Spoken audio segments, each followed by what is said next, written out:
സ്തോത്രം. വളരെ അനുഗ്രഹീതമായ രാത്രി സമയത്തിനായി കർത്താവിന് സ്തോത്രം ചെയ്യുന്നു. ഒരു വിശുദ്ധ കൂട്ടായ്മ കൂടി ഈ ഭൂമിയിലെ ദൈവത്തിന്റെ പരിശുദ്ധാത്മാവ് നമുക്ക് ദാനമായി നൽകിയത് ഓർത്ത് കർത്താവിന് സ്തോത്രം ചെയ്യുന്നു.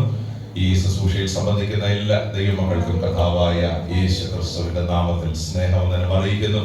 ഒരു വിശുദ്ധ രാത്രിയിൽ കർത്താവിന്റെ പാദപീഠത്തിലായിരിക്കാനും അനുഗ്രഹീതമായ ആരാധനയുടെ ശുശ്രൂഷയുടെ അനുഭവങ്ങളൊക്കെ പ്രാപിപ്പാൻ ദൈവം തന്ന അവസരങ്ങൾക്കായി സ്തോത്രം. നിങ്ങളെല്ലാവരും കർത്താവിൽ ബലപ്പെട്ടിരിക്കുന്നു എന്ന് വിശ്വസിക്കുന്ന വിജയോത്സവമായി കഴിഞ്ഞ ദിവസങ്ങളൊക്കെ നടത്തിയ ആ നല്ല കർത്താവിനെ ഉയർത്തുവാൻ ദൈവം തന്ന ഈ പദവിക്കായി സ്തോത്രം. വളരെ പ്രാർത്ഥനയോടെ ദൈവവചനത്തിന് മുൻപിൽ നമുക്കായിരിക്കാം.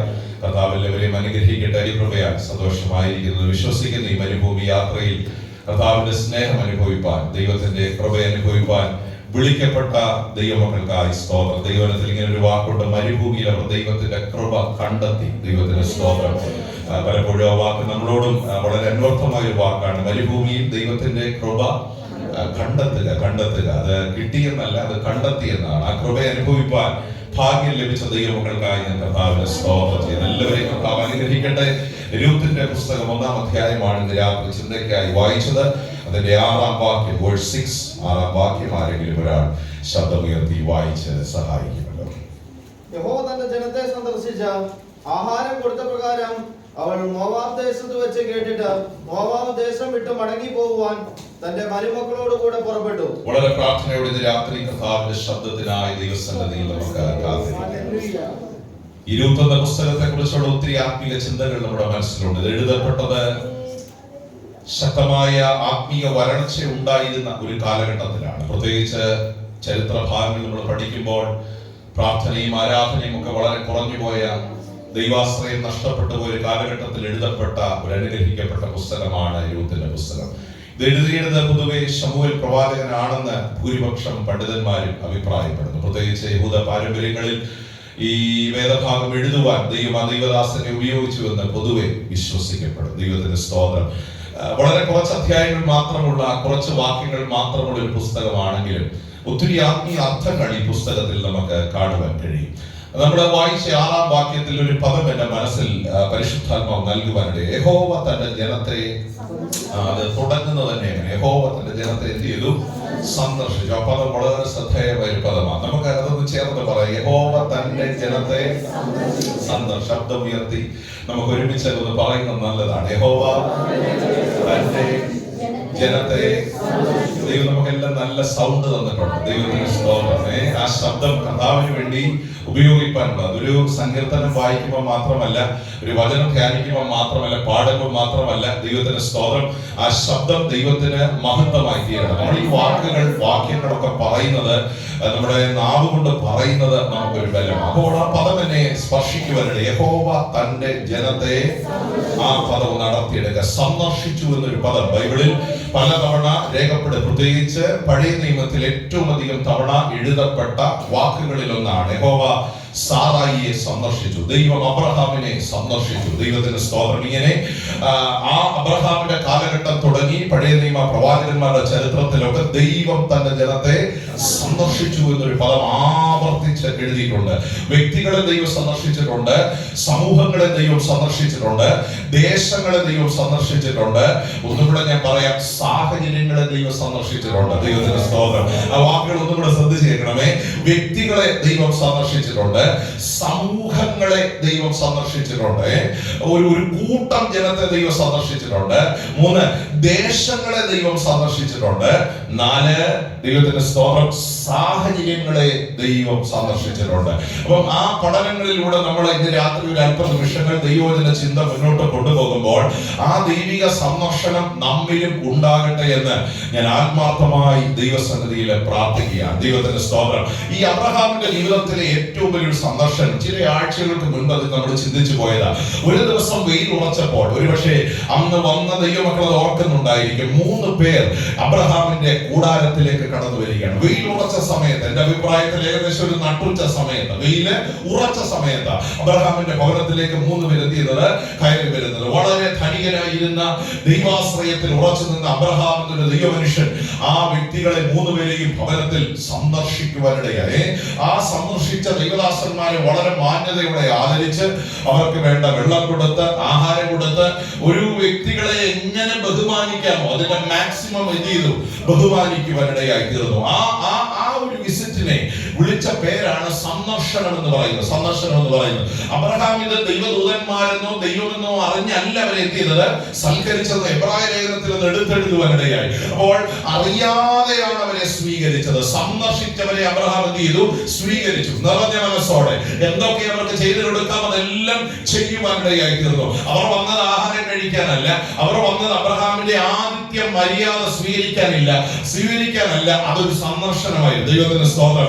ഈ സന്ദർശനത്തിന്റെ ഒടുക്കം, ആ സന്ദർശനത്തിന്റെ ദൗത്യമോടെ വെളിപ്പെടുകയാണ്. നിന്റെ ഭാര്യയുടെ ഒരു ചോദ്യത്തിൽ നിന്നാണ് ആ പർപ്പസ് ഓഫ് വിസിറ്റ്, ആ സന്ദർശനത്തിന്റെ ലക്ഷ്യം എന്താണെന്ന് അബ്രഹാം തിരിച്ചറിഞ്ഞത്. നിങ്ങളൊന്ന് ശ്രദ്ധിച്ച്, അബ്രഹാം കൊടുത്ത ഒരു അല്പം മാവോ ദൈവത്തിന് സ്തോത്രം അബ്രഹാം ഒരുക്കിയ ഒരു കാളക്കുട്ടിയോ അല്ലായിരുന്നു ആ സന്ദർശനത്തിന്റെ ലക്ഷ്യം. ശ്രദ്ധിച്ച് കേൾക്കണമേ, ദൈവത്തിന് സ്തോത്രം. അബ്രഹാമിന്റെ ആദിത്യ മര്യാദ സ്വീകരിക്കുകയല്ല ആ സന്ദർശനത്തിന്റെ ലക്ഷ്യം. എന്താ സന്ദർശനത്തിന്റെ ലക്ഷ്യം? 24 വർഷങ്ങൾക്ക് മുൻപ് പറഞ്ഞ ഒരു ദൂത് ഈ ഭവനത്തിൽ നടപ്പാക്കണം. അതിനുവേണ്ടിയാണ് ദൈവിക സന്ദർശനം എന്ന് പറയുന്നത്. ഞാൻ പറയുന്ന സാഹചര്യങ്ങൾ എത്ര പേർക്ക് മനസ്സിലാകുന്നുണ്ട്? ദൈവത്തിന്റെ സ്തോത്രം. കേട്ട ദൂത് 24 വർഷം പിന്നിട്ടെങ്കിലും ദൂത് കൊടുത്തവൻ അത് മറന്നില്ല കേട്ടോ. സന്ദർശിക്കേണ്ട കൃത്യ സമയം വന്നപ്പോൾ ദൈവം അത് സന്ദർശിക്കുവാനിടയായി തീർന്നു. രാത്രി ഞാൻ ഒരു കാര്യം പറയാം, സന്ദർശനങ്ങൾ വെറുതെ അല്ല, അത് ദൈവത്തിന്റെ കരം ചിലരുടെ മേൽ വെളിപ്പെടേണ്ടതിന് വേണ്ടിയാണ്, സഭയുടെ മേൽ വെളിപ്പെടേണ്ടതിന് വേണ്ടിയാണ്, കുടുംബങ്ങളുടെ മേൽ വെളിപ്പെടേണ്ടതിന് വേണ്ടിയാണ്. അങ്ങനെയെങ്കിൽ ഞാൻ ഒരു കാര്യം പറയാം, ഇവിടെ ഇരിക്കുന്ന ഓരോ ദൈവ പൈതലിനും ഒരു സന്ദർശന കാലമുണ്ട്. ആ ദൂതിലേക്ക് രാത്രി ശ്രദ്ധിച്ചേരണം. ഇവിടെ ഇരിക്കുന്ന ഓരോ വ്യക്തിക്ക്, ഓരോ കുഞ്ഞിന്, ഓരോ യൗവനക്കാരന്, ഓരോ കുടുംബത്തിനും ഒരു സന്ദർശന കാലമുണ്ട്. അബ്രഹാമിന് 24 വർഷം എടുത്തു, പക്ഷെ വാഗ്ദത്തം ചെയ്തവൻ സാറയെ സന്ദർശിച്ചു എന്ന് ദൈവത്തിന്റെ വചനത്തിൽ നമ്മൾ വായിക്കുകയാണ്. എന്നൊക്കെ ദൈവിക സന്ദർശനങ്ങൾ വെളിപ്പെട്ടിട്ടുണ്ടോ അന്നൊക്കെ ചില വാഗ്ദത്തങ്ങൾ വെളിപ്പെട്ടിട്ടുണ്ട്. അതാണ് എന്നൊക്കെ ദൈവിക സന്ദർശനങ്ങൾ വെളിപ്പെട്ടിട്ടുണ്ടോ അന്നൊക്കെ ദൈവത്തിന്റെ ഇടപെടൽ ജീവിതത്തിൽ ഉണ്ടായിട്ടുണ്ട്. വ്യക്തികളുടെ മേൽ ഉണ്ടായിട്ടുണ്ട്, സമൂഹങ്ങളുടെ മേൽ ഉണ്ടായിട്ടുണ്ട്, കുടുംബങ്ങളുടെ മേൽ ഉണ്ടായിട്ടുണ്ട്, സാഹചര്യങ്ങളുടെ മേൽ ഉണ്ടായിട്ടുണ്ട്. ഈ സന്ദർശനത്തിൽ ദൈവം അബ്രഹാമിനോട് ചോദിക്കുന്ന ചോദ്യം, നിന്റെ ഭാര്യ എവിടെ? ദൈവത്തിന്റെ സ്തോത്രം. കൂടാരത്തിന്റെ മറവിൽ നിൽക്കുക. അപ്പം ഈ സന്ദർശനത്തിന്റെ മെയിൻ പർപ്പസ് അവിടെ വെളിപ്പാക്കുക. അടുത്ത വർഷം ഈ സമയമാകുമ്പോൾ സ്തോത്രം, ദൈവം നിന്നോട് പറഞ്ഞ വാഗ്ദത്തം നിവർത്തിക്കപ്പെടാൻ പോകുന്നു. ഈ സന്ദർശനം ദൈവം നടത്തുന്ന ഒരു പ്രത്യേകത ഉണ്ട്, പലപ്പോഴും നമുക്കത് വിശ്വസിക്കാൻ പറ്റില്ല. അതുകൊണ്ടാണ് സാറ കൂടാരത്തിന്റെ മറ പറ്റി ചിരിച്ചത്. നമുക്ക് ചില സന്ദർശനങ്ങൾ ചിരിയായിട്ട്, ചില ദൂതുകൾ നമുക്ക് വിശ്വസിക്കാൻ പറ്റില്ല, ചില ആലോചനകൾ നമുക്ക് പൂർണ്ണമായി ഏറ്റെടുക്കാൻ പറ്റില്ല. കാരണം അതുപോലെ നമ്മുടെ മനസ്സ് നിർജീവമായിടത്താ ദൈവിക സന്ദർശനങ്ങൾ വെളിപ്പെടുത്തും. ഞാൻ സന്ദർശനങ്ങളെ കുറിച്ച് വൈകിട്ട് അല്പ നിമിഷം ഇങ്ങനെ ധ്യാനിച്ചോണ്ടിരുന്നപ്പോ എന്റെ മനസ്സിൽ തോന്നിയ ഒരു ചിന്തയെ പറയാം. എവിടൊക്കെ ദൈവിക സന്ദർശനങ്ങൾ വെളിപ്പെട്ടിട്ടുണ്ടോ അവിടെയൊക്കെ ജനത്തിന്റെ മനസ്സ് നിർജീവമായിരുന്നു. എന്ന് വെച്ചാൽ വിശ്വസിക്കാൻ പോലും പറ്റാതെ, ഇനി ഒരു സ്കോപ്പില്ല, ഇനി ഒരു സാധ്യതയില്ല എന്ന് കരുതിയിടത്താണ്. ഇന്ന് രാത്രി നിങ്ങൾ അത് വിശ്വസിക്കുന്നുണ്ടോ? സകല പ്രതീക്ഷകളും അസ്തമിച്ചിടത്താണ് ദൈവത്തിന്റെ സന്ദർശനം ആ ജീവിതത്തിൽ എന്ത് ചെയ്യാൻ തുടങ്ങിയത്. രാത്രി ഒരു ആത്മീയ ദൂതായി, ഒരു ദൈവിക നിയോഗം പോലെ ഈ ശബ്ദം നിങ്ങളുടെ കാതുകളിൽ മുഴങ്ങുമ്പോൾ മനസ്സെത്ര നിർജീവമായി പോയാലും വാഗ്ദത്തം ചെയ്തവന്റെ സന്ദർശനം മാറിപ്പോയില്ല. നമ്മുടെ വിശ്വാസം എത്ര നഷ്ടപ്പെട്ടു പോയാലും സന്ദർശിക്കേണ്ടവരെ കാലഘട്ടം കഴിയുമ്പോൾ ദൈവത്തിന്റെ ആത്മാവ് എന്ത് ചെയ്യും? ഞാനിങ്ങനെ ചിന്തിക്കുക, ദൈവമക്കളെ, ഈ ദൂത് കേട്ട ആദ്യ കുറെ വർഷങ്ങൾ ഇതിനെക്കുറിച്ച് വീട്ടിലും ഡിസ്കസ് ചെയ്ത് കാണും, ദൈവം നമുക്ക് എന്ത് തരും. പക്ഷെ കുറെ കഴിഞ്ഞപ്പോൾ ഈ സംസാരമൊക്കെ മാറി. കാരണം അവരിൽ തന്നെ എന്തില്ല, വിശ്വാസമില്ലാത്ത. ഹലോ, ഇനി അബ്രഹാം അപ്പച്ചന് കുറച്ചും കൂടെ വിശ്വാസമുണ്ട്, സാറാമ്മച്ചിക്ക് അത്ര ഇല്ല. അപ്പൊ ഇവര് തമ്മിൽ ഒരു കോൺവെർസേഷൻ എപ്പോ ഉണ്ടായാലും എന്റെ അഭിപ്രായത്തിൽ അതൊരു നല്ല രീതിയിൽ അവസാനിക്കില്ല. സ്തോത്രം. എന്റെ ചിന്ത, സാറാമ്മച്ചിയുടെ വാക്കുകൾ കേൾക്കുമ്പോ അബ്രഹാമിന്റെ ഉള്ള വിശ്വാസം കൂടി അല്ലേ? ആ കോൺവെർസേഷൻ എങ്ങനെ പോകാനാ സാധ്യത നിങ്ങൾ ചിന്തിച്ചിട്ടുണ്ടോ? കൂടാരത്തിന്റെ മറവറ്റി ചിരിച്ചെന്ന് പറഞ്ഞാൽ ഒരിക്കലും ഇനി ഇങ്ങനൊരു കാര്യം. അബ്രഹാമിന് കുറച്ചെങ്കിലും വിശ്വാസമുണ്ട്. അതുകൊണ്ട് റോമാലേഖനത്തിൽ അത് എടുത്തു പറയുന്നത് വിശ്വാസത്തിൽ ക്ഷീണിച്ചില്ല. പക്ഷെ ക്ഷീണിപ്പിക്കുന്ന വാക്കുകളും സാഹചര്യങ്ങളോ ഭവനത്തിനകത്ത്. ഞാനിങ്ങനെ ചിന്തിക്കാം ദൈവമക്കളെ, ഈ അബ്രഹാമിനെ വിശ്വാസത്തിൽ ബലപ്പെടുത്താൻ ആരെങ്കിലും ഉണ്ടായിരുന്നോ?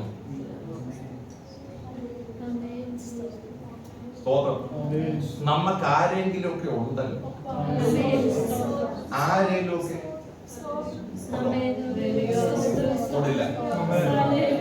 ഒന്നീ നാട്ടിൽ നിന്നെങ്കിലും അല്ലെങ്കിൽ ഇവിടുന്നെങ്കിലും ആരെങ്കിലും ഒരു വാക്ക് പറഞ്ഞ് ബലപ്പെടുത്താൻ നമുക്ക്.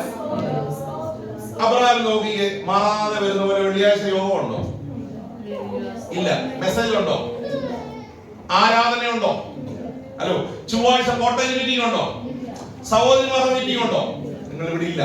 വീട്ടിൽ നിന്ന് ആരെങ്കിലും ബലപ്പെടുത്താനുണ്ടോ? ഒറ്റയ്ക്ക് ഇറങ്ങിയതാ. ദൈവശബ്ദം കേട്ട ആഴിയെന്ന് ഓർമ്മില്ല, താഴെ മറിഞ്ഞില്ല, ഇറങ്ങി ഞാൻ പ്രിയനെ സമുദ്രത്തിൽ നടുവിൽ നിന്റെ വിളി. ഞാനിങ്ങനെ ചിന്തിക്കാറുണ്ട്, വളരെ ബലപ്പെടുത്താൻ ഒരാൾ പോലും അറ്റ്ലീസ്റ്റ് ഒരു സാറാമച്ചി ഉണ്ടായിരുന്നെങ്കിൽ. എന്നിട്ടും റോമാലേഖനം പറയാം വിശ്വാസത്തിൽ ക്ഷീണിച്ചില്ല.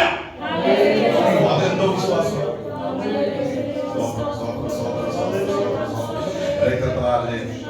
എനിക്ക് തോന്നുന്നു ഈ കുറെ വർഷം കഴിഞ്ഞപ്പം ദൈവം പറഞ്ഞ വാക്തത്തെ കുറിച്ചുള്ള കോൺവെർസേഷൻ ഒക്കെ ആ വീട്ടിൽ നിന്നതാണ്. പിന്നെ അതിനെ കുറിച്ച് ആരും തമ്മിൽ നിങ്ങൾ ശ്രദ്ധിച്ചേ, ആ വീട്ടുകാർ ഇത് മറന്നുപോയെങ്കിലും വാക്തത്വം ചെയ്ത ആള് മറന്നില്ല. അതാണ് നമ്മുടെ ബലം. നമ്മളതും മറന്നുപോയാലും വാക്തത്വം ചെയ്ത ദൈവം അത് നിങ്ങൾ വിശ്വസിക്കുന്നുണ്ടോ? വലിയ സന്ദർശനം. അങ്ങനെയെങ്കിൽ ഇന്ന് രാത്രി മെസ്സേജ് പറയുമ്പോൾ മനസ്സ് നിർജീവമായി പോയ ചിലരെങ്കിലും ഇതിനകത്ത് ഉണ്ടാകാം. അവരോട് പരിശുദ്ധാത്മാവ് ദൂത് പറയുക, ദൈവം തന്റെ ജനത്തെ സന്ദർശിക്കുന്ന ഒരു കാലമുണ്ട്. ആ സന്ദർശനത്തിനകത്ത് നടക്കുന്ന അത്ഭുതങ്ങള്, ദൈവം ചെയ്യുന്നത് വീര്യപ്രവർത്തികളാണ്. ഒരുപക്ഷെ നമ്മുടെ മനസ്സിന് ഉൾക്കൊള്ളാൻ കഴിയാത്ത കാര്യം. ഞാൻ ഈ സന്ദർശന കാലഘട്ടങ്ങളെ കുറിച്ച് പഠിച്ചു വന്നപ്പോൾ എന്റെ മനസ്സിൽ തോന്നിയ മറ്റൊരു ചിന്ത ഇതാ: സകലവും പ്രതികൂലമായിരിക്കുമ്പോഴാണ് ദൈവം സന്ദർശിക്കുന്നത്. എല്ലാം നെഗറ്റീവ് ആയിരിക്കും. നെഗറ്റീവ് ചിന്തകൾ മാത്രം ഉള്ളപ്പോഴാണ് ദൈവം തന്റെ ജനത്തെ എന്ത് ചെയ്യുന്നത്. എന്താ സന്ദർശനം എന്ന് പറയുന്നത്? ആ വാക്കിൽ നമുക്കൊന്ന് തുടരാം. എന്താ സന്ദർശനം? സന്ദർശനം എന്ന വാക്കിന്റെ അർത്ഥം ഇടയ്ക്ക് പാസ്റ്റർ നമ്മുടെ അടുത്ത് എന്തിനു വരാറുണ്ട്? അതിന് നമ്മൾ പറയുന്ന പേരാണ് ഭവന സന്ദർശനം അല്ലെങ്കിൽ വിസിറ്റിംഗ്. എന്താ അതിന്റെ പ്രത്യേകത? സന്ദർശനത്തിന്റെ പ്രത്യേകത എന്തിനു വേണ്ടിയാ സന്ദർശനം? സ്നേഹം. Very good, correct. ഓക്കെ ആയിരിക്കുന്നോ? എങ്ങനെയുണ്ട് വീട്ടിലെ കാര്യങ്ങളൊക്കെ? എന്തെങ്കിലും പ്രാർത്ഥന വിഷയങ്ങളൊക്കെ ഉണ്ടോ? കാര്യങ്ങളൊക്കെ എങ്ങനെ? സ്തോത്രം. ഇതാണ് സന്ദർശനത്തിന്റെ ഉദ്ദേശം. എന്താ? സാഹചര്യങ്ങളെ വിലയിരുത്താൻ അല്ലെ? ഒരു വാക്ക് പ്രാർത്ഥിക്കാൻ. പക്ഷെ ദൈവ സന്ദർശനം വിലയിരുത്താനല്ല, പ്രവർത്തിക്കാൻ. മനസ്സിലായോ? ഒരു ദൈവദാസന്റെ സന്ദർശനം നമുക്ക് വേണ്ടി ഒരു കൈത്താങ്ങായി പ്രാർത്ഥിക്കാനാണ്. പക്ഷെ ദൈവം സന്ദർശിക്കുന്നത് അതിനു വേണ്ടിയല്ല. ദൈവം ചില റിസൾട്ട് വെളിപ്പെടുത്താനാണ്. അങ്ങനൊരു സന്ദർശനമൊക്കെ നമ്മുടെ ജീവിതത്തിൽ നടത്തരുതെങ്കിൽ എത്ര ശ്രേഷ്ഠമായിരുന്നേ.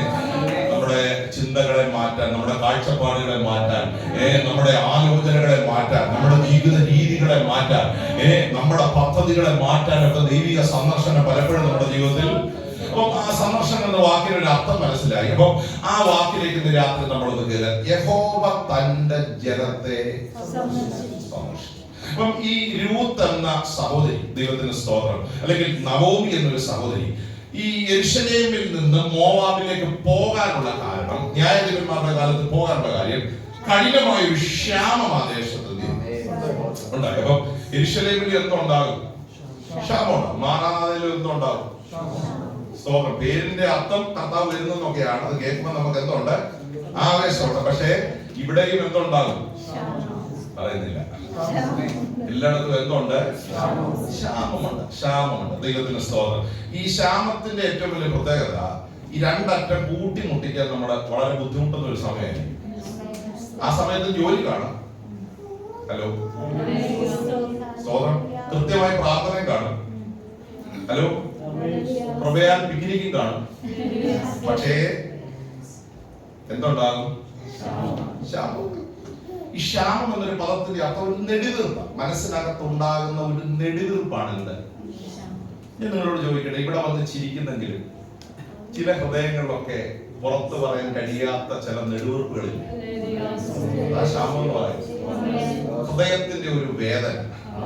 നമ്മൾ പുറത്ത് ചിരിക്കുമ്പോഴും എന്റെ കൂടെ നിങ്ങളുണ്ടോ? നമ്മൾ കൈ കൊടുത്ത് സ്തോത്രം പറയുമെങ്കിലും കുശലാന്വേഷണം നടത്തുമ്പോഴും എല്ലാ ഹൃദയങ്ങൾക്കകത്തും ചില തേങ്ങലുകളുണ്ട്. അല്ലേ? ഉള്ളവര് മാത്രം ഇതിലൂടെ വന്നാൽ എല്ലാ ഹൃദയങ്ങൾക്കകത്തും, അത് സഹോദരന്മാരുടെ അകത്തുമുണ്ട്, സഹോദരിമാരുടെ അകത്തുമുണ്ട്. സ്തോത്രം. ഒരു പരിധി വരെ കുഞ്ഞുങ്ങളുടെ അകത്തും വിഷമങ്ങളുണ്ട്. സ്തോത്രം. അങ്ങനെ ഒരു കാലഘട്ടത്തിലാണ് നമ്മൾ എന്ത് ചെയ്യുന്നത്? ക്ഷാമം എന്ന് പറയുന്നത് നെടുവീർപ്പ്. നമ്മുടെ ജീവിതത്തിൽ ഈ നെടുവീർപ്പിന്റെ കാലത്തിനൊരു പ്രത്യേകത, നമുക്ക് പ്രാർത്ഥിക്കാൻ പോലും തോന്നില്ല. പ്രാർത്ഥനകൾ വെറും കണ്ണുനീരായിട്ട് മാറുന്ന ഒരു സമയം. നമുക്ക് പ്രാർത്ഥിക്കാൻ വാക്കുകൾ കിട്ടില്ല, വാക്ചാതുര്യം ഉണ്ടാകില്ല, ലാംഗ്വേജ് കിട്ടില്ല, ഒരു തേങ്ങലായി മാത്രം. ഈ ക്ഷാമകാലത്തിന്റെ ഒരു പ്രത്യേകത ഞാൻ പറയാം. ഈ കാലത്തായിരിക്കും മറ്റുള്ളവരെ നമ്മൾ ഏറ്റവും കൂടുതൽ കളിയാക്കുന്നത്. ചുമ്മാതെ പോകുന്നവരും എന്ത് ചെയ്യും? അങ്ങനെ നിങ്ങൾക്ക് തോന്നിയിട്ടുണ്ടോ? നിങ്ങളുടെ കൂടെ ജോലി ചെയ്യുന്ന സ്റ്റാഫ് ഒരു കാര്യത്തിൽ ഇടപെടാത്തവരാ, പക്ഷെ ഈ ക്ഷാമകാലത്തായിരിക്കും ഒരു കാര്യമില്ല.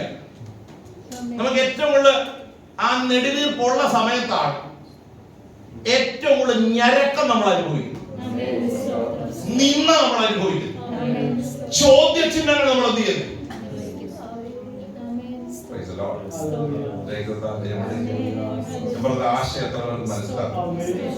ഈ നെടുവീർപ്പുകൾക്കകത്താണ് പെനീനമാര് നമ്മളെ കുത്തുന്നത്, ചോദ്യങ്ങൾ ഉയരുന്നത്, ഹൃദയത്തിനകത്തേക്ക് ചാട്ടൂളി പോലെ ചില ദൈവത്തിന്റെ സ്തോത്രം, ചില അമ്പകൾ തറച്ചു കയറുന്നത്.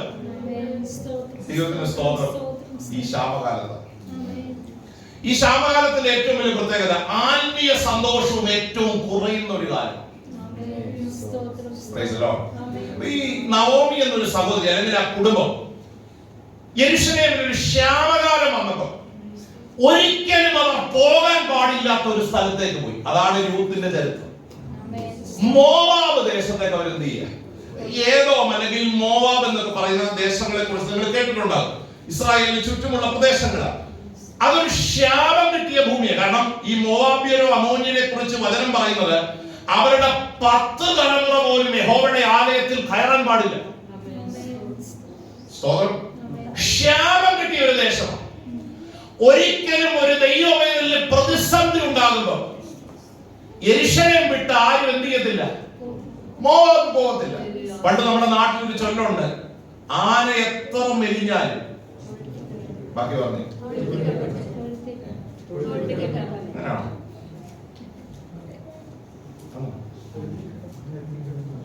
എന്നേക്കാൾ പ്രായമുള്ള ഒത്തിരി പേരുണ്ട്. പറഞ്ഞേ കറക്റ്റാ. നിങ്ങളുടെ ഉണ്ടോ നോക്കിയതാണ്.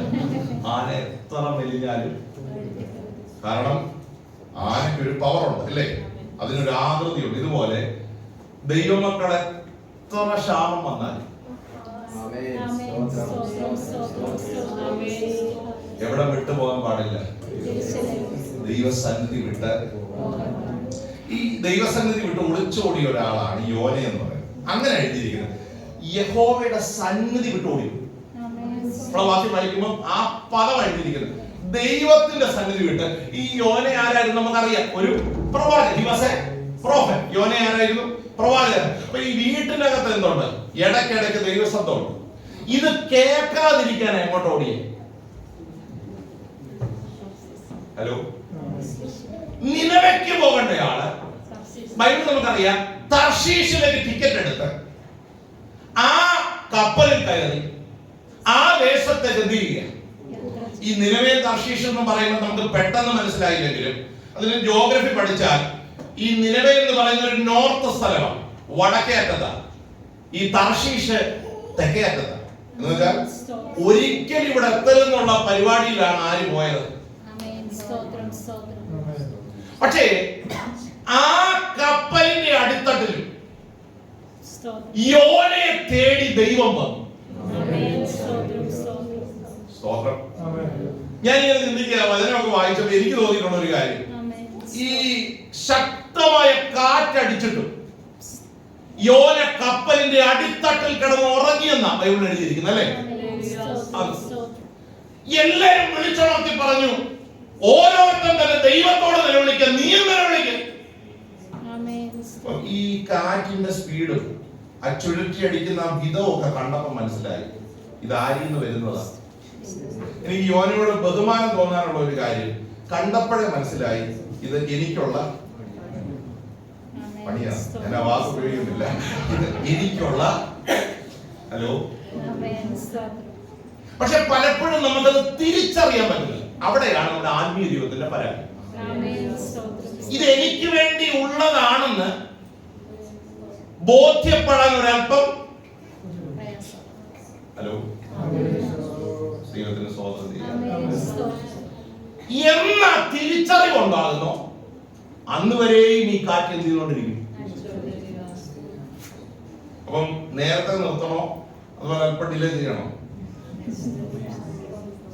നമ്മളെ ഒരുക്കാൻ, നമ്മെ ദൈവത്തിന്റെ പദ്ധതിയിലേക്ക് കൊണ്ടുവരാൻ ദൈവം അയക്കുന്ന ചില കാറ്റുകളുണ്ട്. ആ കാറ്റുകൾ കാണുമ്പോൾ ഓർത്തോളം ഇത് എന്നെ സന്ദർശിക്കാൻ ദൈവം ഒരുക്കിയ ഒരു വഴിയാണ്. ഈ കാറ്റിന് ഒറ്റ ലക്ഷ്യമേ ഉള്ളൂ, എത്തിക്കേണ്ട സ്ഥലത്ത് എത്തിക്കണം. ഈ കപ്പലിലുണ്ടായിരുന്നെല്ലാം ചോദിച്ചു, നീ ആരാ, എവിടുത്തുകാരനാ?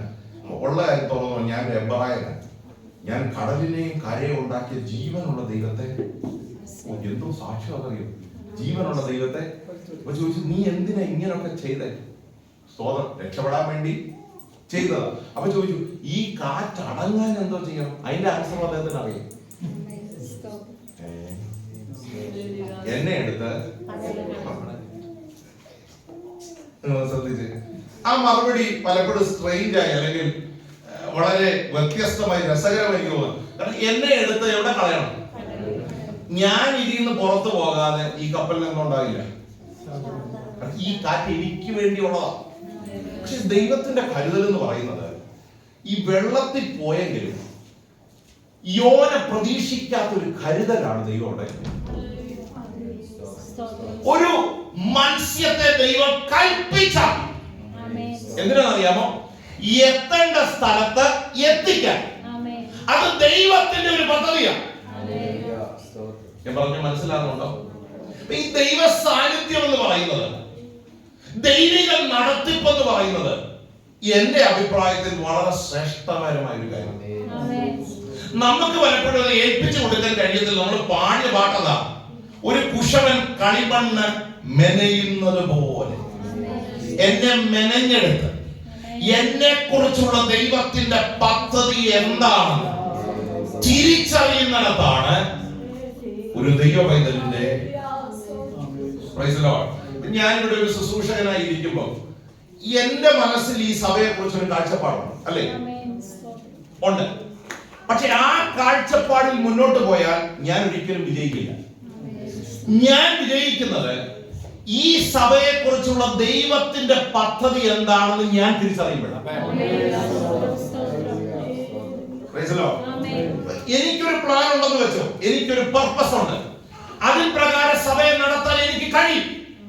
പക്ഷെ ശുശ്രൂഷകൻ എന്നുള്ള നിലയിൽ എന്റെ വിടുതലും വിജയവും ദൈവത്തിന് ഈ സഭയെ കുറിച്ചുള്ള പ്ലാൻ എന്താ, എങ്ങനെ നടത്തണമെന്ന് ദൈവം ആഗ്രഹിക്കുന്നു.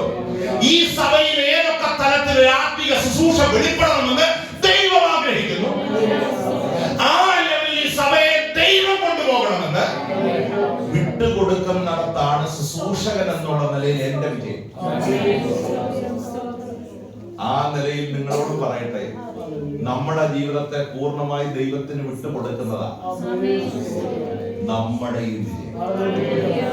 നമുക്ക് നമ്മുടെ ജീവിതത്തെ കുറിച്ചൊരു പർപ്പസ് ഉണ്ടോ? ഉണ്ടോ? പറഞ്ഞേ. നമ്മുടെ കുടുംബത്തെ കുറിച്ച് നമുക്കൊരു പർപ്പസ് ഉണ്ടോ? ഉണ്ട്. അതിൻ പ്രകാരം നമുക്ക് ആ കുടുംബത്തെ കൊണ്ടുപോകാൻ പറ്റുമോ?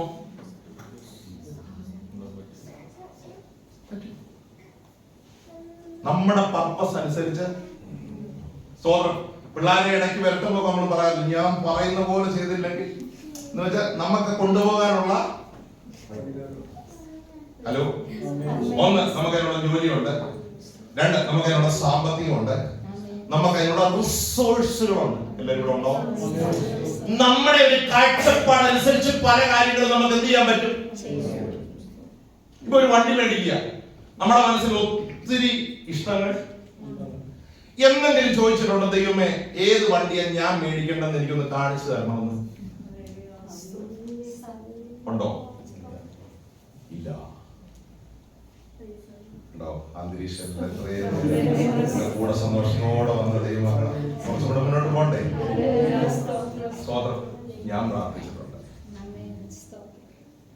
അത് എന്റെ ആത്മീയ ജീവിതത്തിന്റെ ഒരു വിടുതലാണ്. എല്ലാവരും ഇവിടെ ഉണ്ടോ? സ്തോത്രം. നിങ്ങൾ എന്റെ കൂടെ ഉണ്ടെന്ന് എന്റെ വിശ്വാസം. Praise the Lord. നമുക്ക് നമ്മുടെ മനസ്സിൽ നമ്മളെ കുറിച്ചും നമ്മുടെ കുടുംബത്തെ കുറിച്ചും നമ്മുടെ ഭാവിയെ കുറിച്ചും എന്തുണ്ട്? ഉണ്ട്. എല്ലാവർക്കും ഒരു പദ്ധതിയുണ്ട്. ഇതുപോലെ ദൈവത്തിന് നമ്മെ കുറിച്ച്, ഇത് തമ്മിലുള്ള ഒരു യുദ്ധമാണ് നമ്മുടെ ജീവിതം. പക്ഷെ ഇതിൽ എപ്പോഴും ഏതാ ജയിക്കുന്നത്? സത്യം പറയാം,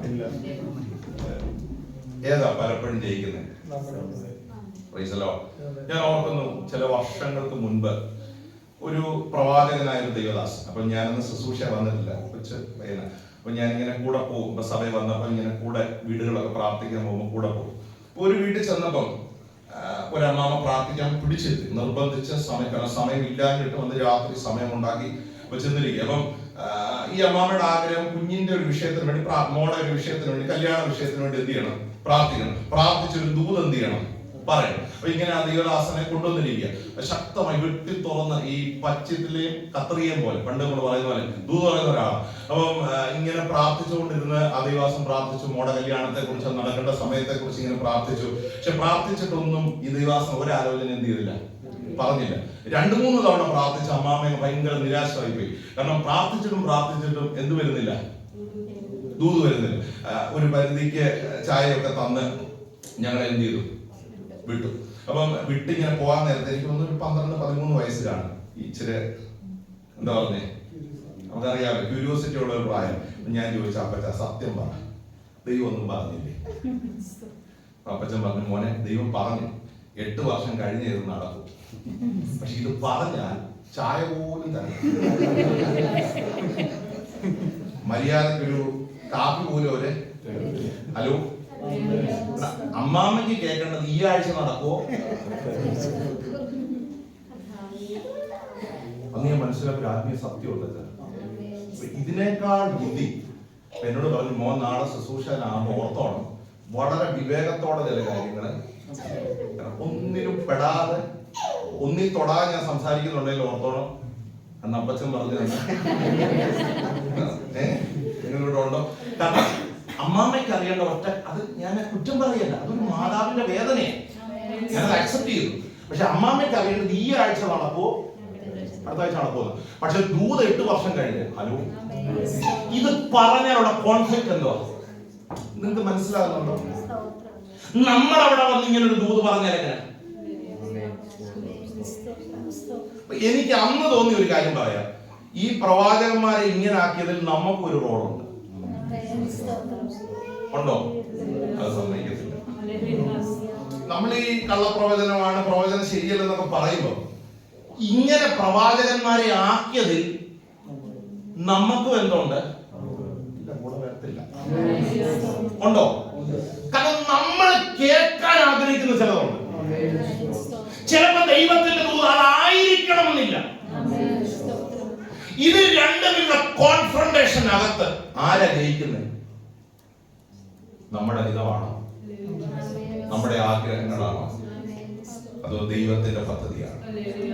ഈ ഹോള് വിട്ടുപോകുമ്പോ ഈ മെസ്സേജ് മറന്നാൽ, ഈ വാക്ക് മറക്കരുത്.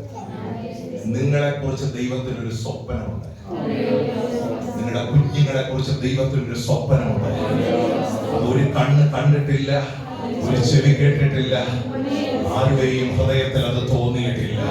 ഞാനൊരു കാര്യം പറയാം, സ്പെസിഫിക് ആയി ചില വിഷയങ്ങൾക്ക് വേണ്ടി പ്രാർത്ഥിക്കുന്നതിനപ്പുറത്ത് ദൈവമേ അങ്ങ് എന്നെ എങ്ങനെ കൊണ്ടുപോകാൻ ആഗ്രഹിക്കുന്നു, ആ നിലകളിൽ എന്നെ പണിതെടുക്കണമെന്ന് എത്ര പേർക്ക് ആത്മാർത്ഥമായി ദൈവത്തോട് പ്രാർത്ഥിക്കുന്നു.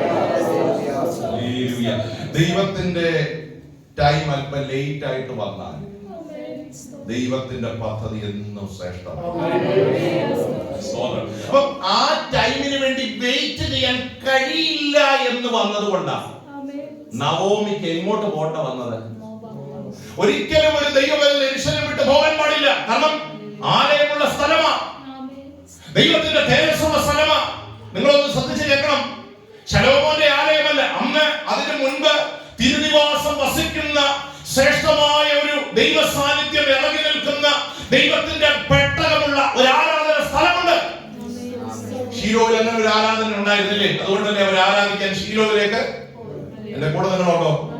ദൈവത്തിന്റെ സ്തോത്രം. അപ്പോൾ ആരാധനയുള്ള, പ്രാർത്ഥനയുള്ള, ദൈവത്തിന്റെ മഹത്വം ഇറങ്ങുന്ന, യാഗങ്ങൾ നടക്കുന്ന ഒരു സ്ഥലം വിട്ട ഒരു ദൈവമൈതൻ മോവാബിലേക്ക് പോകണമെങ്കിൽ ആ ദൈവത്തിന്റെ ടൈമിന് വേണ്ടി വെയിറ്റ് ചെയ്യാൻ പറ്റിയില്ല.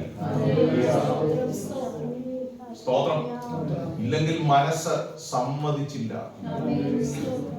ഒരിക്കലും സാധ്യമല്ലാത്തൊരു സ്ഥലത്തേക്ക്, ശപിക്കപ്പെട്ട ഒരു പ്രദേശത്തേക്ക് ഈ ജനം കടന്നു പോവുകയാണ്. നിങ്ങൾ ശ്രദ്ധിച്ചേ, യെരൂശലേമിൽ ക്ഷാമം വന്നു.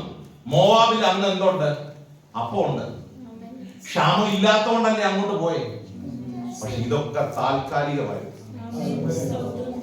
യെരൂശലേമിൽ പ്രതിസന്ധി വരും, പക്ഷെ ഈ പ്രതിസന്ധി മാറും. കാരണം ദൈവം തന്റെ ജനത്തെ സന്ദർശിക്കും.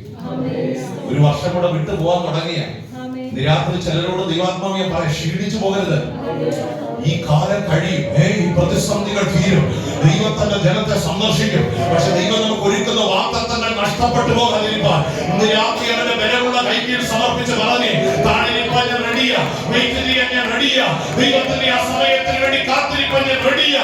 ആ സമയം ഏറ്റവും പെർഫെക്റ്റ് ആണ്. പെർഫെക്റ്റ് ടൈമിങ്ങിന് വേണ്ടി നമ്മൾ ദൈവസന്നിധി കാത്തിരിക്കണം. ഈ കാത്തിരിപ്പ് എന്ന് പറയുന്നത് വളരെ നമ്മുടെ മനസ്സിനെ അലട്ടുന്ന ഒരു വിഷയമാണ്. അങ്ങനെ നിങ്ങൾക്ക് തോന്നിയിട്ടുണ്ടോ? ഏറ്റവും കൂടുതൽ ഫ്രസ്ട്രേഷൻ വരുന്നത് ഈ കാത്തിരിക്കുന്ന സമയത്താണ്. അതുകൊണ്ടാണ് യെശയ്യാപ്രവചനം പറയുന്നത്, യഹോവയെ കാത്തിരിക്കുന്നവർ. പക്ഷെ ശരിക്കും അങ്ങനെയാണോ നമ്മുടെ ജീവിതത്തിൽ? നമ്മുടെ വാക്യമൊക്കെ കാണാൻ പറയും, അവർ കഴുകനെ പോലെ എല്ലാം കാണാതെ ചിറകടിച്ച് നമുക്ക് പറയുന്നത്. പക്ഷെ ഈ കാത്തിരിപ്പിൽ നമ്മൾ പലപ്പോഴും ശക്തിപ്പെട്ടിട്ടുണ്ടോ?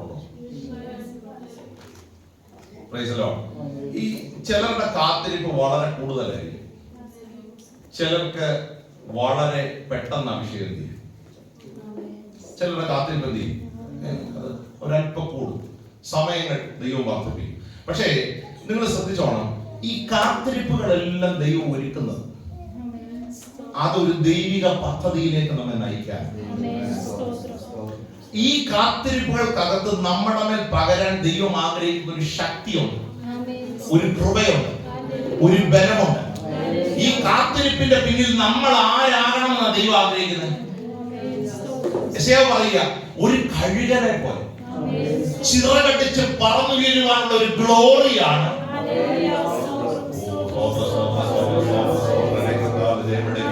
ഈ കാത്തിരിപ്പുകൾ ദൈവം അനുവദിക്കുന്നത്. ആരാക്കാനാണ്? ഒരു കഴുകനാക്കാൻ. ശ്രദ്ധിക്കണം, ആരാക്കാന്? ഒരു കഴുകന്റെ പ്രത്യേകത എന്താ? ചിറകടിച്ച് ആകാശ മേഘങ്ങൾക്ക് മീതെ പറന്നുയരുന്ന ഒരു ശക്തിയാണ് ഒരു കഴുകന്റെ ശക്തി. ആ കഴുകന്റെ ശക്തി ഇരിക്കുന്നത് ചിറകളിലല്ലേ? രാത്രി കാത്തിരിപ്പുകൾ നമ്മളെ ശക്തീകരിക്കണം, കാത്തിരിപ്പുകൾ നമ്മളെ ബലപ്പെടുത്തണം. ആ വാഗ്ദത്തങ്ങൾക്ക് വേണ്ടി ആവലോട് നമ്മൾ കാത്തിരിക്കണം. സ്തോത്രം. ഈ അബ്രഹാമിന് ദൈവം വാഗ്ദത്തം ചെയ്തത് ഇസഹാക്കിനെ അല്ലേ? പക്ഷേ പെട്ടെന്നൊരു ഷോർട്ട് കട്ട് ഉണ്ടായതാണ് ഈ പ്രശ്നങ്ങളുടെ മുഴുവൻ കാരണം. നിങ്ങൾ എപ്പോഴെങ്കിലും ചിന്തിച്ചിട്ടുണ്ടോ? ഹലോ, സ്തോത്രം. സാറാമച്ച എന്ന് പറഞ്ഞു നമ്മൾ ഒത്തിരി കാത്തിരിക്കണ്ട, ഷോർട്ട് കട്ട് എന്ത് ചെയ്തു? നിങ്ങൾ ഇവിടെ ഇല്ലെന്ന് എനിക്ക്, കാരണം കാത്തിരിക്കാൻ എന്തില്ലായിരുന്നു? ക്ഷമയില്ല. ഈ ക്ഷമയില്ലാതെ വരുമ്പോഴാണ് നമ്മൾ എന്ത് കണ്ടുപിടിക്കുന്നത്? കുറുക്കോഴി കണ്ടുപിടിക്കും. ഏറ്റവും ഷോർട്ട് കട്ട് നമുക്ക് എവിടെ? നിങ്ങൾ ഇവിടെ ഉണ്ടോ? ചിലപ്പോ ഈ ഗൂഗിൾ മാപ്പ് ഒക്കെ ഇട്ട് പോകുമ്പോ സഹോദരന്മാരൊക്കെ ചില റൂട്ട് തിരിഞ്ഞങ്ങ് എന്ത് ചെയ്യും? പോകുമ്പോ നമ്മൾ ചോദിക്കും എങ്ങോട്ടാ? വഴിയൊക്കെ എനിക്കറിയാം. കാരണം ഇതിനകത്തെ വഴി ആർക്കറിയാം? ഗൂഗിളിന് അറിയാത്ത വഴി ആർക്കറിയാം? നിങ്ങൾ ഇവിടെ ഇല്ല.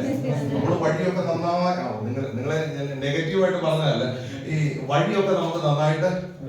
ഹലോ, ഗൂഗിളിന് അറിയാത്ത വഴി പോലും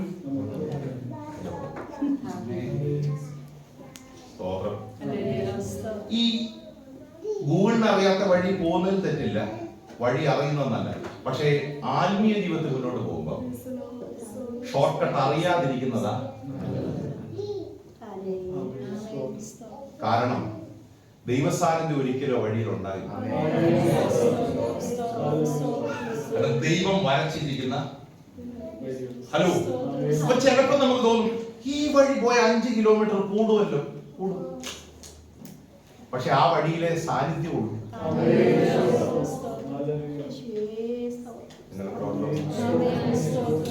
കുറുക്ക് വഴി ഒത്തിരി കാണും. ദൈവം വരച്ച വഴി ചിലപ്പോ 5, 10, 15 കിലോമീറ്റർ കൂടുതലായിരിക്കും. പക്ഷെ ആ വഴിയുടെ പ്രത്യേകത ഞാൻ പറയാം, ആ വഴിയിലെ ദൈവ സാന്നിധ്യമുള്ളൂ, അവിടെ ദൈവ സന്ദർശനമുള്ളൂ, അവിടെ ദൈവത്തിന്റെ പ്രവൃത്തി വെളിപ്പെടും, അവിടെ ചെങ്കടലിൽ രണ്ടാകും. ഞാൻ പലപ്പോഴും ആലോചിച്ചിട്ടുണ്ട്, ഈ പ്രത്യേകിച്ച് ഈ ഭൂമിശാസ്ത്രപരമായൊക്കെ പഠിച്ചു വരുമ്പോ ഈ ദൈവം തന്റെ ജനത്തെ കഷ്ടത അനുഭവിച്ച മിസ്രൈമിൽ നിന്ന് ഈ വാഗ്ദത്ത കനാനിലെത്താൻ 11 ദിവസം നടന്നു വരാവുന്ന ഒരു വഴി. എത്ര ദിവസം? 11 days, 11 ദിവസം. പക്ഷെ ഈ 11 ദിവസത്തെ നടന്നു വരേണ്ട വഴിയാണ് എത്ര വർഷം ദൈവം കൊണ്ടുപോയി? നമുക്ക് ഇഷ്ടപ്പെട്ടു. നമ്മൾ പറഞ്ഞു ദൈവമേ അങ്ങേക്ക് അറിയത്തില്ല, പക്ഷെ 11 ദിവസം കൊണ്ട് എവിടെ എത്താം? ഓ, എന്റെ കൂടെ ഇല്ല. നമ്മൾ ദൈവത്തിന് ചിലപ്പോൾ റൂട്ട് മാപ്പ് എന്ത് ചെയ്യും? ഇങ്ങനെ പോയാൽ എത്ര ദിവസം കൊണ്ട് എത്താം? ഹലോ, ദൈവത്തിന് വഴി അറിയാനിട്ടല്ല, പക്ഷേ 11 ദിവസത്തെ വഴി 40 വർഷം കൊണ്ട് കടത്തുന്നത് എന്തിനാണെന്നറിയാമോ? നമ്മളെ ആരാക്കാനാണ്? ഒരു കഴുകനാക്കാൻ. കരുത്തുള്ള, ആത്മീക ബലമുള്ള, ശക്തിയുള്ള, പ്രാർത്ഥിക്കുന്ന, ആരാധിക്കുന്ന, ദൈവത്തിന്റെ വിടുതലുകളെ കണ്ട ഒരത്ഭുതമാക്കി നമ്മെ മാറ്റാനാണ്. അങ്ങനെ ഞാൻ ചോദിച്ചോട്ടെ, 11 ദിവസത്തെ വഴിയാണോ നല്ലത്? ദൈവം വരയ്ക്കുന്ന 40 വർഷമാണോ നല്ലത്? സ്തോത്രം പോയല്ലോ. ഏതാ ബെറ്റർ? നമ്മുടെ മുമ്പിൽ 2 ചോയ്സ് ഉണ്ട്. ഒന്നെങ്കിൽ വളരെ പെട്ടെന്ന് ഷോർട്ട് കട്ടിലൂടെ വിടുന്ന. ഹലോ, പക്ഷെ ചെങ്കടലിന്റെ അത്ഭുതം ഇന്ന് പ്രസംഗിക്കാൻ പറ്റില്ല. യോർദാനെ 2 ആക്കിയത് പ്രസംഗിക്കണമെങ്കിൽ, ആകാശത്തിന്റെ കിളിവാതിൽ തുറന്ന് മഞ്ഞ ഇറക്കിയത് പ്രസംഗിക്കണമെങ്കിൽ, കടലിന്റെ അടിത്തട്ടിലുള്ള ദൈവ ലിവ്യാതാന്റെ തലയെ തകർത്ത് അവർക്ക് ആഹാരമായി ദൈവത്തിന് കാടപ്പക്ഷിയെ കൊടുത്തത് പ്രസംഗിക്കണമെങ്കിൽ, അനുഭവങ്ങളിലൂടെ അനേകരെ ബലപ്പെടുത്തണമെങ്കിൽ നമുക്ക് എന്താ ആവശ്യമാണ്? ദൈവത്തിന്റെ വഴി തികവുള്ളതാണ്. ഈ 11 ദിവസവും 40 വർഷം തമ്മിൽ വ്യത്യാസമുണ്ടോ? ഭയങ്കര വ്യത്യാസം. ഹലോ, പക്ഷെ ദൈവത്തിന്റെ വഴി തികവുള്ള വഴി. സങ്കീർത്തനക്കാരൻ അങ്ങനെ പറഞ്ഞു, ദൈവത്തിന്റെ വഴി തികവുള്ള വഴിയാണ്. അപ്പം ഞാൻ ഈ മെസ്സേജിലൂടെ കമ്മ്യൂണിക്കേറ്റ് ചെയ്യാൻ ആഗ്രഹിക്കുന്ന ഒരു ചിന്ത ശ്രദ്ധിക്കണം. നമ്മൾ എന്ത് ചെയ്താൽ അതിനെ കുറിച്ചുള്ള ദൈവഹിതം എന്താണെന്ന് പ്രാർത്ഥിച്ചത് ദൈവം നിങ്ങളോട് സംസാരിക്കും. ആ പദ്ധതി നിങ്ങളുടെ അകത്ത് ദൈവത്തിന്റെ ആത്മാവ് എന്ത് ചെയ്യും? നിങ്ങളത് വിശ്വസിക്കുന്നുണ്ടോ? ദൃഷ്ടി വെച്ച് ആലോചന പറഞ്ഞു തന്ന് നേരായ പാതയിൽ നമ്മെ നയിക്കുന്ന, സങ്കീർത്തനക്കാരൻ പറഞ്ഞ ചൊവ്വുള്ള വഴിയിൽ നമ്മെ നയിക്കുന്ന ഒരു ദൈവത്തെയാണ് നമ്മൾ എന്ത് ചെയ്യുന്നത്? ആ വഴിയിൽ ക്ഷീണങ്ങൾ ഉണ്ടാകും, മന്ദതകൾ ഉണ്ടാകും, കൊടുങ്കാറ്റുണ്ടാകും, ഫറവോൻ ഉണ്ടാകും, ചെങ്കടൽ ഉണ്ടാകും, മനസ്സിനെ അധൈര്യപ്പെടുത്തുന്ന വിഷയങ്ങൾ ഉണ്ടാകും. പക്ഷെ ദൈവ സാന്നിധ്യം ഉണ്ടാകും. ഇന്ന് രാത്രി എത്ര പേർക്ക് അത് വേണം? 11 ദിവസത്തെ വഴിയിൽ ദൈവ സാന്നിധ്യമില്ല, പക്ഷെ 40 വർഷത്തെ വഴി ഒരല്പം കഠിനമാണ്. പക്ഷെ പകൽ മേഘസ്തംഭത്തിൽ, രാത്രി അഗ്നിത്തൂണാൽ അതിനകത്ത് ജനത്തെ നടത്താൻ എന്റെ ദൈവം വിശ്വസ്തനാണെന്ന് വിശ്വസിക്കുന്ന എത്ര ദൈവമക്കളുണ്ട്. ഒരിക്കലും നിങ്ങൾ പരാജയപ്പെട്ടു പോകത്തില്ല. വാഗ്ദത്തമുള്ളവനെ എത്തിക്കേണ്ട മേഖലയിൽ എന്റെ ദൈവം എത്തിക്കാൻ വിശ്വസ്തനായ ദൈവമാണ്. ഒരു ചെറിയ കാര്യം ചെയ്യുമ്പോൾ ദൈവത്തിന് നമ്മെ കുറിച്ചുള്ള പദ്ധതി എന്താണെന്ന് ഞാൻ ഇങ്ങനെ ചിന്തിക്കുക. ഈ നവോമി അമ്മച്ചി യെരൂശലേമിൽ ഒരു വലിയ ക്ഷാമം വന്നപ്പോ ഏതെങ്കിലും ഒരു ശരിക്കുള്ള ഒരു പ്രവാചകന്റെ അടുത്ത് ചെന്നിരുന്നെങ്കിൽ അവര് പറയുന്ന മറുപടി എന്തായിരിക്കും? ഇവിടെ തന്നെ നിൽക്കാൻ. ഹലോ, ഇറങ്ങിയച്ച് പറയും ഈ ദൈവദാസന് ഒരു കൃപയും. എല്ലാവരും ഇവിടെ ഉണ്ടോ? മനസ്സ് മൊത്തം എങ്ങോട്ട് പോണമെന്നാ? എന്റെ കൂടില്ല. മനസ്സ് മൊത്തം എന്തുവാ? ഹലോ, പക്ഷെ ദൈവത്തിന്റെ ദൂതം എന്താ? ഇത് മനസ്സിനകത്തിരിക്കുമ്പം പ്രസംഗിച്ച ഒരു സ്തോത്രം പോലും വരില്ല. എന്റെ കൂടെ ഉണ്ടോ? സ്തോത്രം. പിന്നെ ആർക്കാ കൃപയില്ലാതാകുന്നേ? ദൂത് പറഞ്ഞ ഇതും നമ്മുടെ മനസ്സുമായിട്ട് ഒരിക്കലും സ്തോത്രം. ദൈവത്തിന്റെ ആലോചന എന്താ? ഈ പ്രവാസം മാറും, ഈ ക്ഷാമം മാറും, ഞാൻ എന്റെ ജനത്തെ സന്ദർശിക്കും. അഭിഷേകത്തോടെ ഈ ഹോൾ വിട്ട് പോകുമ്പോ പറയണം, ദൈവം തന്റെ ജനത്തെ. ചില വഴികൾ ദൈവം ദീർഘമാക്കുമ്പോ, ചില പ്രാർത്ഥനയുടെ മറുപടികൾ ദീർഘമാക്കുമ്പോ മനസ്സുകൊണ്ട് ക്ഷീണിച്ചു പോകരുത്, മനസ്സുകൊണ്ട് തളർന്നു പോകരുത്. നിങ്ങൾക്കൊരു ദൈവിക ദൂതിന്റെ രാത്രി കൈമാറുകയാണ്. God will visit his people. ദൈവം തന്റെ ജനത്തെ സന്ദർശിക്കുന്ന ദൈവമാണ്. ആ സമയത്ത് പെർഫെക്റ്റ് ടൈമിംഗിൽ ദൈവത്തിന്റെ പദ്ധതി തന്റെ ജനത്തിനിടയിൽ വെളിപ്പെടുന്നു. അല്ലെങ്കിൽ ഒരു പ്രശ്നം ഞാൻ പറയാം.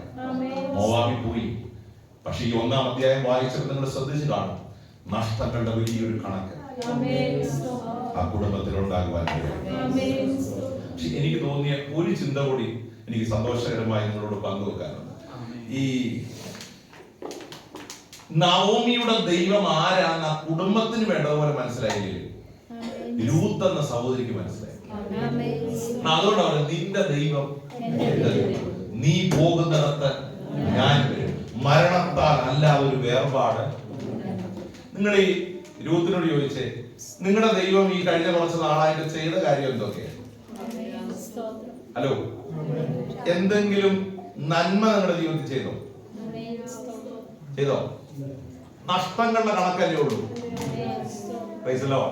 പക്ഷെ കുറെ നാളത്തെ ആത്മീയ ബന്ധത്തിൽ ഈ സഹോദരിക്ക് മനസ്സിലായി, ദൈവം തന്റെ ജനത്തെ സന്ദർശിക്കും. ആ സന്ദർശനം ഒരു അനുഗ്രഹമായിരിക്കും കേട്ടോ. ഈ കാത്തിരിപ്പിന്റെ ടൈമിൽ ദൈവത്തോട് ചേർന്ന് നിന്നാൽ സന്ദർശന സമയം നിങ്ങളുടെ ജീവിതത്തിൽ അത് ഏറ്റവും വലിയൊരു അനുഗ്രഹമാണ്. ഞാൻ ഇങ്ങനെ ചിന്തിക്കുക, ഒരു ചിന്ത കൂടെ പറഞ്ഞു നിർത്താം. ഈ ഇസഹാക്കിന് ദൈവം അബ്രഹാമിന് കൊടുത്തപ്പോ 8-ാം നാൾ പരിച്ഛേദന ഏൽപ്പിച്ച് അബ്രഹാം ഒരു വലിയ വിരുന്ന് കഴിച്ചെന്ന് എനിക്ക് തോന്നുന്നു. അബ്രഹാമിന്റെ ജീവിതത്തിലെ ഏറ്റവും സന്തോഷകരമായ ദിവസം. ദൈവം സന്ദർശിച്ചാൽ അതൊരു വലിയ ആനന്ദമാണ്. ദൈവം സന്ദർശിച്ചാൽ ആ വാർത്തകൾ ഏറ്റവും ശ്രേഷ്ഠമാണ്. നമ്മളോട് ചോദിക്കട്ടെ, നമുക്ക് ഒത്തിരി സ്വപ്നങ്ങളുണ്ടല്ലേ? നമ്മളെ കുറിച്ചും, നമ്മുടെ ജോലിയെ കുറിച്ചും, നമ്മുടെ കുടുംബത്തെ കുറിച്ചും, മറ്റു പലതിനെ കുറിച്ചും. പക്ഷെ ഇന്ന് രാത്രി ഒന്ന് എക്സ്റ്റെൻഡ് ചെയ്യാൻ പറ്റുമോ ആ സ്വപ്നങ്ങൾ? ദൈവത്തിന്റെ സ്വപ്നം എന്താ? അത് എന്നിൽ നിറവേറണമേ എന്ന്. എത്ര പേർക്ക് ഇന്ന് രാത്രി ദൈവത്തോട് പ്രാർത്ഥിക്കാൻ? ആ കണ്ണുകളെല്ലാം ദൈവസന്നിധിയിൽ അടച്ചു അല്പനിമിഷം ദൈവത്തോട് പ്രാർത്ഥിക്കണം. കർത്താവേ, എന്നെ സന്ദർശിക്കണമേ, എന്നെ സന്ദർശിക്കണം, എന്റെ കുടുംബത്തെ സന്ദർശിക്കണമേ, എന്റെ തലമുറകളെ സന്ദർശിക്കണമേ, എന്റെ അവസ്ഥകളെ സന്ദർശിക്കണമേ. ഓ, ക്ഷാമത്തിനകത്ത് പതറി പോകാനല്ല, മനസ്സുകൊണ്ട് ഞരങ്ങി പോകാനല്ല, ആത്മീയമായി ബലപ്പെട്ട് മുന്നോട്ട് നീങ്ങുവാനുള്ള കരുത്ത് ഈ ദിവസങ്ങളിൽ നൽകി എന്നെ ശക്തീകരിച്ച ഒരു കഴുകിനെ പോലെ ചിറകടിച്ച് പറന്നുയരുവാനുള്ള ഒരു ബലം എന്റെ പകരണമെന്ന് എത്ര പ്രാർത്ഥിക്കാൻ കഴിയും? ഹൃദയം തുറന്നുകൊണ്ട് പ്രാർത്ഥിക്കാം. യേശുവിന്റെ നാമത്തിൽ, യേശുവിന്റെ നാമത്തിൽ, യേശുവിന്റെ നാമത്തിൽ അങ്ങയുടെ സ്വപ്നങ്ങൾ ഞങ്ങളുടെ സ്വപ്നങ്ങളായി മാറട്ടെ. അങ്ങയുടെ പദ്ധതികൾ ഞങ്ങളുടെ പദ്ധതികളായി മാറട്ടെ. അങ്ങയുടെ വഴികൾ ഞങ്ങളുടെ വഴികളായി മാറട്ടെ. അങ്ങയുടെ ഹിതങ്ങൾ ഞങ്ങളുടെ ഹൃദയങ്ങളായി മാറട്ടെ. കർത്താവേ, ഞാൻ എന്നെ ഏൽപ്പിക്കുന്നു എന്ന് എത്ര പറയാം. ഹല്ലേലൂയ. രേഖതാലജേ രേഖതാലജേ രേഖതാലജേ രേഖതാലജേ രേഖതാലജേ രേഖതാലജേ. ഹല്ലേലൂയ. വ്യക്തിപരമായ ചില ചിന്തകൾ ഇന്ന് രാത്രി തകർന്ന് ദൈവത്തിന്റെ ആത്മാവ് നമ്മുടെ ചിന്തകളെ ഏറ്റെടുക്കുന്ന, നമ്മുടെ ഹിതങ്ങളെ, വികാരങ്ങളെ, വിചാരങ്ങളെ, നമ്മുടെ പദ്ധതികളെ, നമ്മുടെ സ്വപ്നങ്ങളെ ഏറ്റെടുത്ത് ദൈവഹിതപ്രകാരം നമ്മുടെ ജീവിതത്തെ പണിതെടുക്കുന്ന ദിനങ്ങളായി തീരണമെന്ന് എത്ര പേർ ആത്മാർത്ഥമായി ദൈവസന്നിധിയിൽ ആഗ്രഹിക്കുക. Hallelujah, hallelujah, hallelujah. ഒരു അഭിഷേകം ഇവിടെ വ്യാപരിക്കട്ടെ. ചില ചിന്തകൾക്കകത്ത് ശക്തമായ ഒരു ദൈവപ്രവൃത്തി ഇവിടെ വ്യാപരിക്കട്ടെ. ചില വഴിയുടെ നീളങ്ങൾ അല്പം നീളുന്നതോറും ക്ഷീണിച്ചു പോകാതെ കർത്താവേ, എന്റെ ദൈവത്തിന്റെ പദ്ധതിക്ക് പൂർണ്ണമായി എന്നെ ഏൽപ്പിച്ചു തരുവാൻ ഇന്ന് രാത്രി ഞാൻ തയ്യാറാണെന്ന് മനസ്സോടമായ എത്ര പേർക്ക് കഴിയും? കർത്താവേ, ഈ കാത്തിരിപ്പുകളെ തളർത്തല്ലേ. മറിച്ച് ഒരു കഴുകനെ പോലെ ചിറകടിച്ച് പറന്നുയരുവാൻ ഒരു ആത്മീയ ബലം എന്റെ മേൽ പകരപ്പെടുന്നു. സമയങ്ങളൊക്കെ തീർക്കണമെന്ന് എത്ര പേർക്ക് പ്രാർത്ഥിക്കാൻ കഴിയും? ചില കാറ്റുകൾക്കെതിരെ, ചില കൊടുങ്കാറ്റുകൾക്കെതിരെ ചിറകടിച്ച് ആത്മാവിൽ പറന്നുയരുവാൻ ദൈവം ചില നേരത്തെ ശക്തീകരിക്കുന്ന നിലകളാക്കി ഞങ്ങളെ അതിനായി സമർപ്പിക്കുന്നത് നമുക്ക് ദൈവത്തോടെ പ്രാർത്ഥിക്കാം. രാത്രിത്തോളം ദൈവം നിങ്ങളെ കൂട്ടിവരട്ടെ. സമാധാനത്തോടെ ദൈവം നമ്മെ മടക്കി അയക്കട്ടെ. ഒരു ദിവസങ്ങളിൽ ജീവിപ്പാനുള്ള കൃപയും ബലവും ധാരാളമായി